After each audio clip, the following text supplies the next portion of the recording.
The head of the Catholic Church, Pope Francis, in a video message addressed to Russian Catholics, he emphasizes that Russians are heirs of the czars of the past, such as Peter the Great and Catherine II, and he asked Russians to remember their history and their great legacy. Pope also says, "Never give up on this heritage. You are the heirs of the great Mother Russia. Take it further." It is important to mention that Pope has spoken a lot, but we have only selected what is causing him trouble. These seemingly simple and motivational words have come under fire after views. Some seem more political than religious, and even being compared to imperialistic propaganda. But why do the international community, and specifically Ukraine, feel disappointed or offended by the Pope's statement?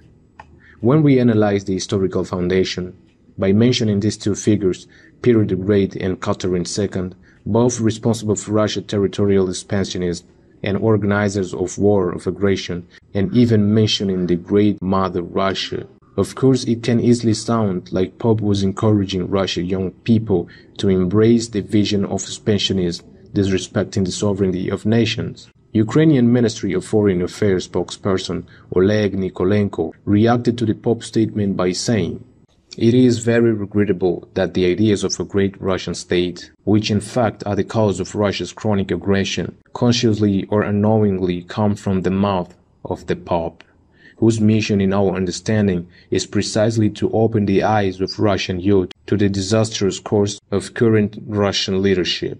Ukraine also reacted to the Pope's statement, calling it imperialistic propaganda. As a result of Russian expansionism, in 1783, Catherine II annexed part of Ukraine, including Crimea, to the Russian Empire. Again, in 2014, in the hands of Russia, now led by Vladimir Putin, Ukraine was invaded and Crimea was annexed to the Russian territory. Kremlin reacted saying that the Pope's statement is very grateful and happy because the Pope knows the real story of Russia. With all this mess and criticism, the Vatican issued a statement saying, Pope Francis had no intention of glorifying Russian imperialism. The Pope wanted to encourage young people to preserve and promote all that is positive in Russia's great cultural and spiritual heritage, and certainly did not want to exalt the imperialist logic and the state characters that he referred to indicate some historical period of references. The point of view of which the international, political and military action have enough influence to ruin the image of a nation in the international community, and this is what is happening to Russia, Iran, North Korea, Syria, and many other nations. The aggression against Ukraine is a very sensitive situation.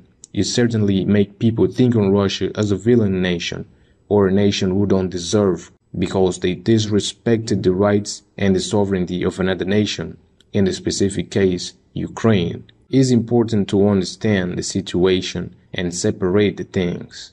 The war of Ukraine is a war of Vladimir Putin against Ukraine. Stop the war doesn't necessarily mean separate, deny, or banish the people of Russia from the rest of the world, but teach not only to Russia, but also all the nations to respect the sovereignty of each nation, no matter how powerful or weak they are.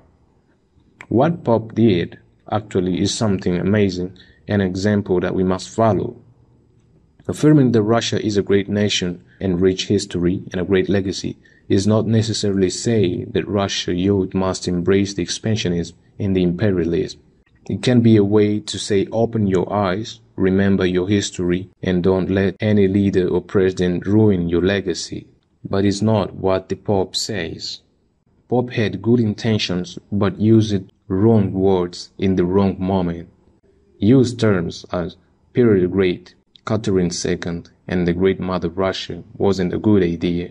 These references, for some analysts, reflect dark times of disrespect for the sovereignties that influenced on Russia's territorial expansionism.